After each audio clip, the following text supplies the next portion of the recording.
with Ryan. Over the last year, I've lost 60 pounds following an intermittent fasting routine. If you're new here and interested in sustainable weight loss tips and strategies, be sure to click subscribe now. Hey, so I am hanging out at the dance studio right now. I just dropped Charlotte off, and I'm going to be here for the next hour. And I just wanted to take a little bit of time and talk about my journey with intermittent fasting. So I have been intermittent fasting for a year now. I have lost 60 pounds, and I just wanted to take the opportunity to share some of my experiences, some of my thoughts, as well as answer some of your questions as it relates to either my journey or your own questions with intermittent fasting. So if you're joining me on the live stream, please feel free to leave any of your questions in the chat. And if you're joining me on the replay, leave any questions that you have in the comments below this video, and I'll be sure to go back and answer each and every one of those.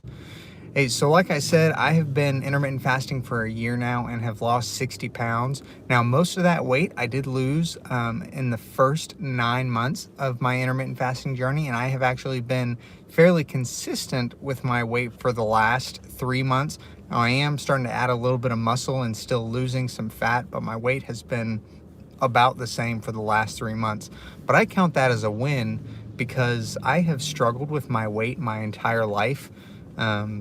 Ever since leaving high school, and even prior to high school when I was a kid growing up, I was busting the seams on my dad's pants when I was in the 6th grade. So I've always struggled with my weight, but ever since leaving high school, I have gone through the yo-yo diets. My weight has gone up and down, swings of 80 pounds before I've gotten down to as low as 175, and then got up to 265, and have been back and forth many times. But circling back to, I have been down 60 pounds and kept that off for the last 3 months. I think really is a testament to not only intermittent fasting, but finding a weight loss strategy that I can maintain long term. So again, all thanks to intermittent fasting and the ability for myself and this lifestyle to be able to add one healthy habit at a time, so that I can learn. Over this last year, I've learned how to lose the weight, but I didn't do it so quickly, and I didn't follow crash and fad diets. So I've been able to maintain the weight loss now for 3 months, which for me is just a huge win.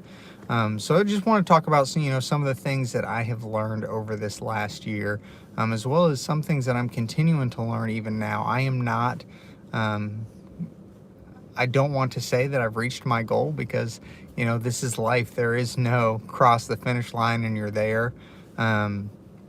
We're always learning, and some of the things that I have been thinking about recently is just continuing to enjoy the process. It sounds cliche, but a lot of the times when things are cliche, it's because they have a lot of truth to them, and that's enjoy the process and the results will happen. So I don't get hung up on what the scale says from day to day and from week to week. I just focus on making sure that I'm hitting my fasting windows and eating as healthy as I feel like I can without restricting myself too much. So if you go back and watch any of my week of eating videos, you'll see, I definitely indulge some, but while that may not be where I finish my healthy habits, over the next year or two, I may change my eating styles altogether. The important thing is I'm going to do it a little bit at a time.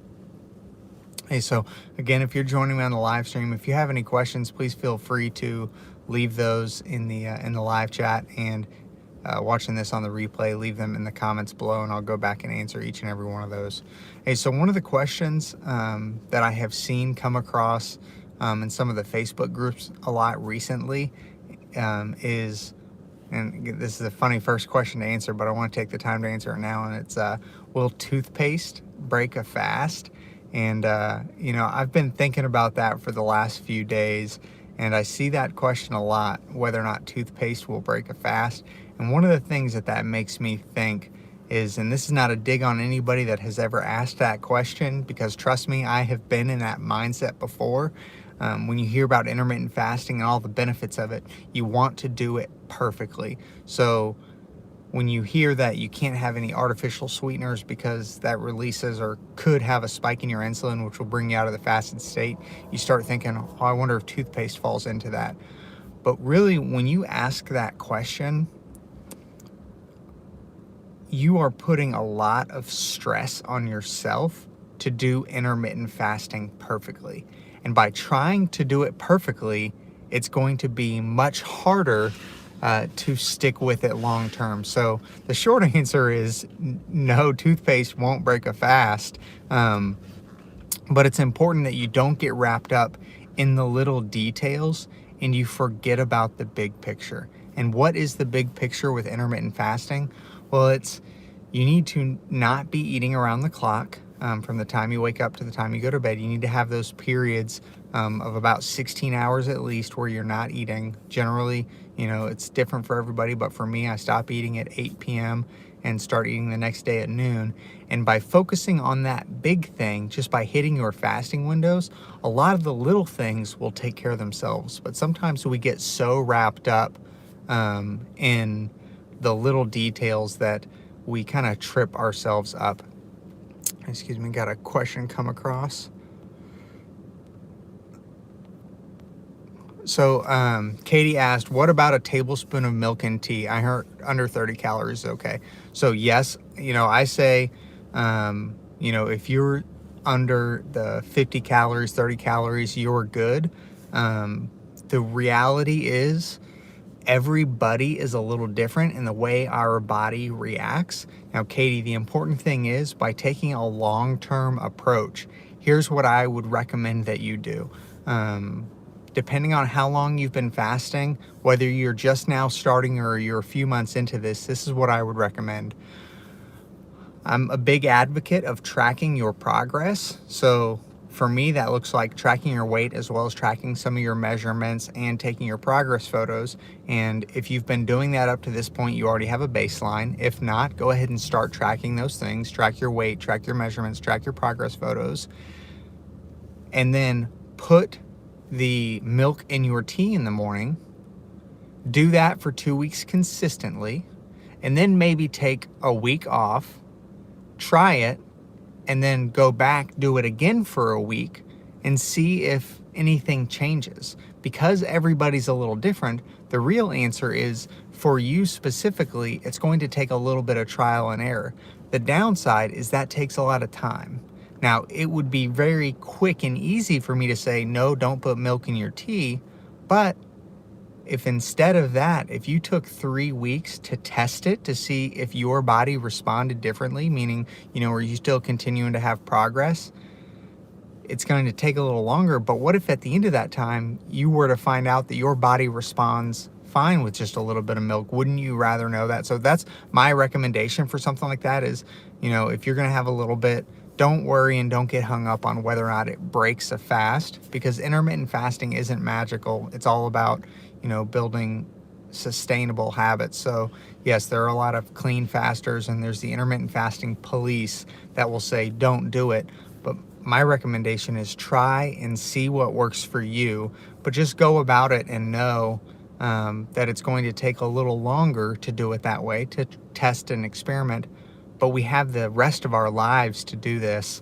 And, if I said no milk in your tea and you didn't put any milk in your tea for the next 2 weeks, but as a result of that, intermittent fasting was so unappealing to you that you stopped doing it altogether, well, it would be better if you just put the milk in your tea and did everything else right. So that's my recommendation. Have milk in your tea.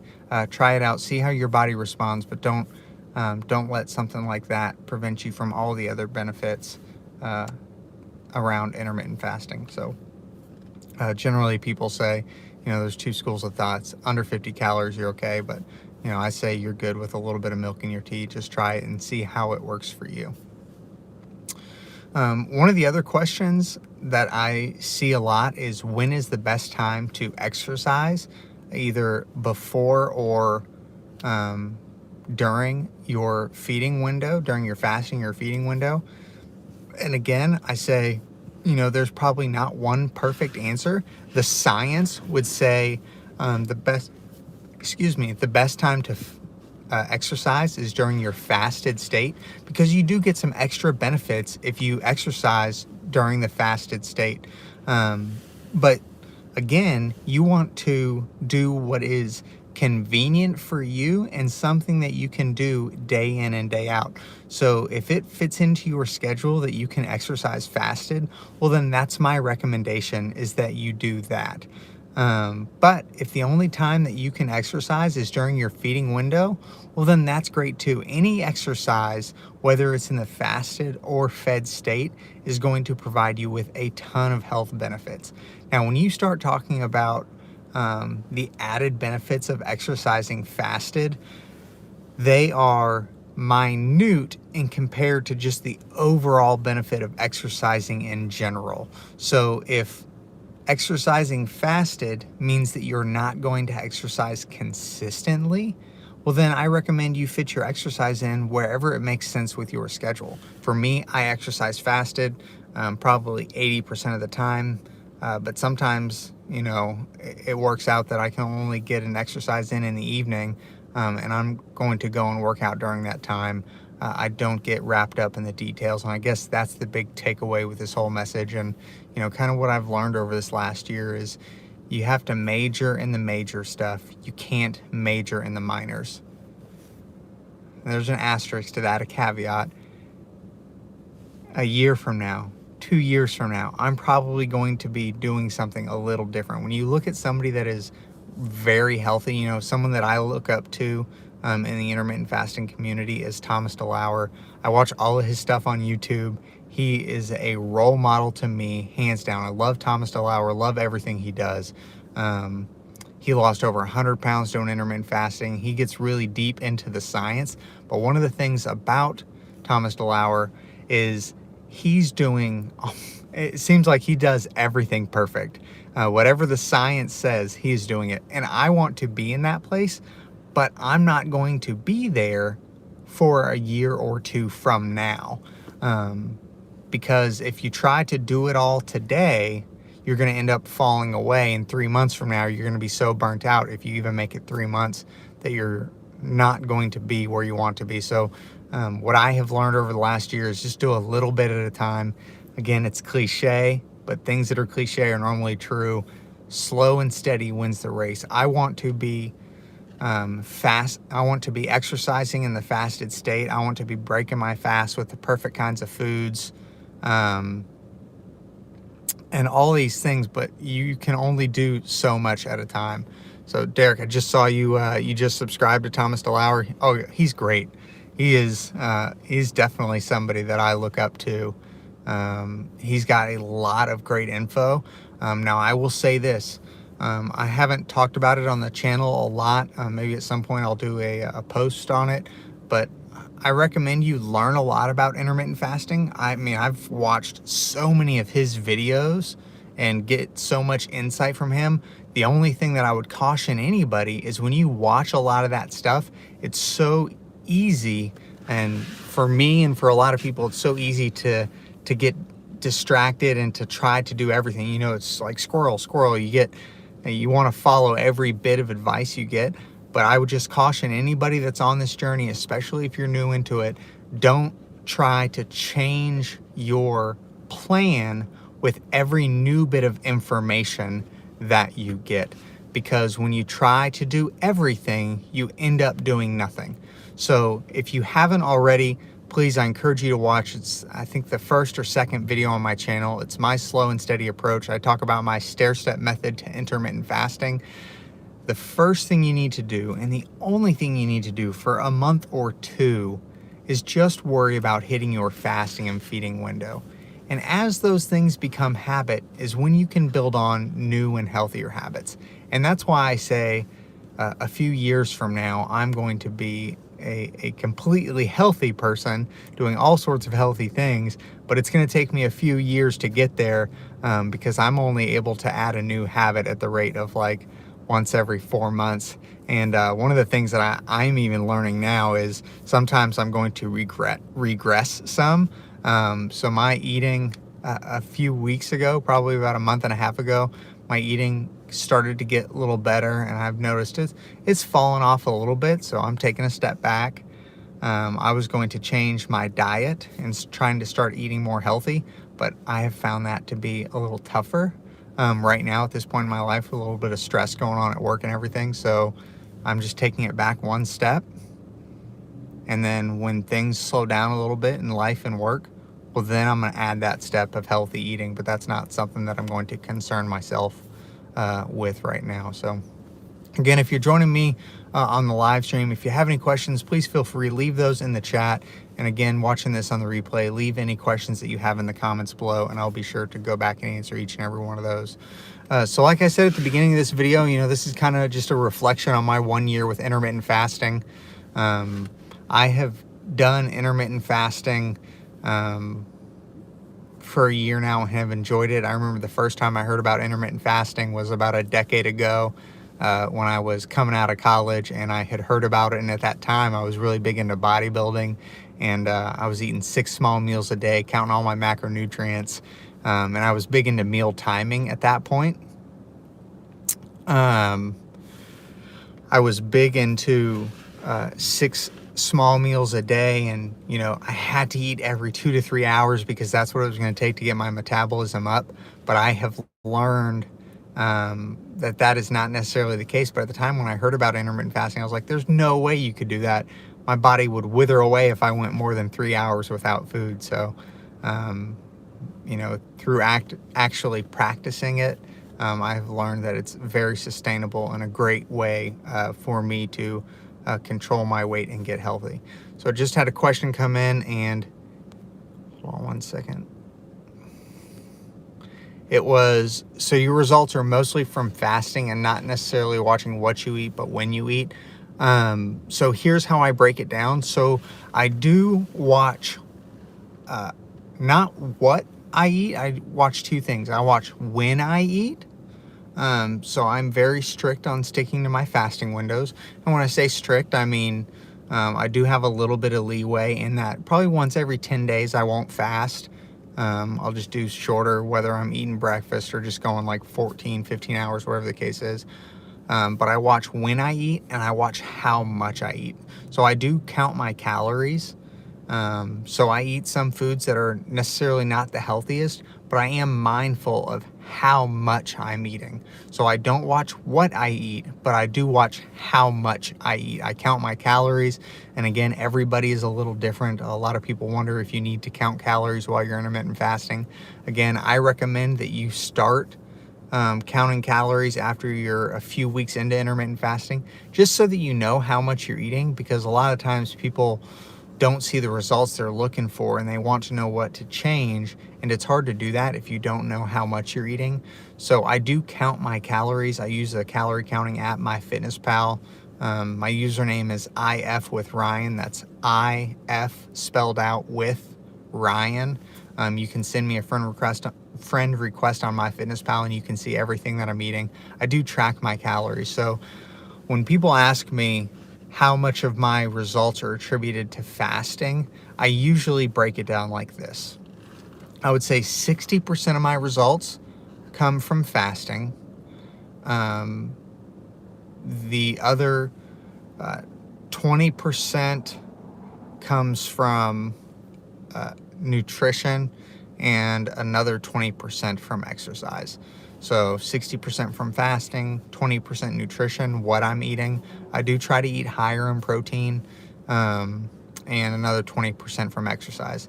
And the other thing with tracking my calories is, if you go back and look at any of my week of eating videos, you will see I think I've been doing those now for almost 5 or 6 months. You can go back and you can literally watch everything that I have eaten.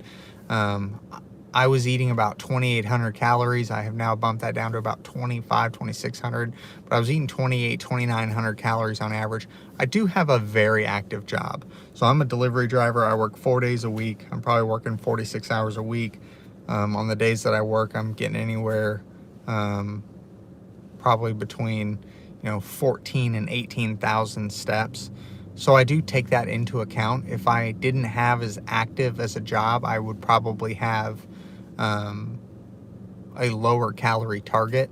Probably reduce that by 400 to 600 calories a day if I had an office or a sedentary job.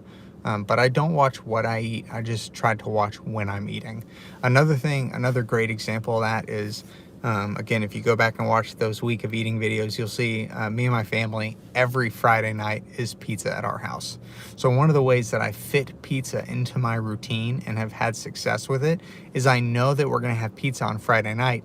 So I do a longer fast most of the time on Fridays. I'll generally do a 22-hour fast on Friday, and the only thing I will plan on eating is the pizza, because I know I'm gonna eat probably 2,000 calories worth of pizza. And then again, it's all about making small, subtle changes. Probably about 6 or 7 weeks ago, we switched to getting Papa Murphy's pizza, which we get the chicken, bacon, artichoke. And again, you can see that in any of my week of eating videos. It's a fairly healthy pizza. The entire pizza, if I were to eat the whole thing, is about 2,100 calories. But we used to get New York style pepperoni pizza, and that for 4 calories used to be 1,700 calories. And sometimes I would have 6 slices of that. I would have 6 slices of this greasy pepperoni pizza. But we cut that out about a month and a half ago, just made that little change. So we still have pizza on Friday nights, but I managed that by doing a longer fast leading up to that. And again, that's one of the things that I love about intermittent fasting, is that the flexibility that it provides.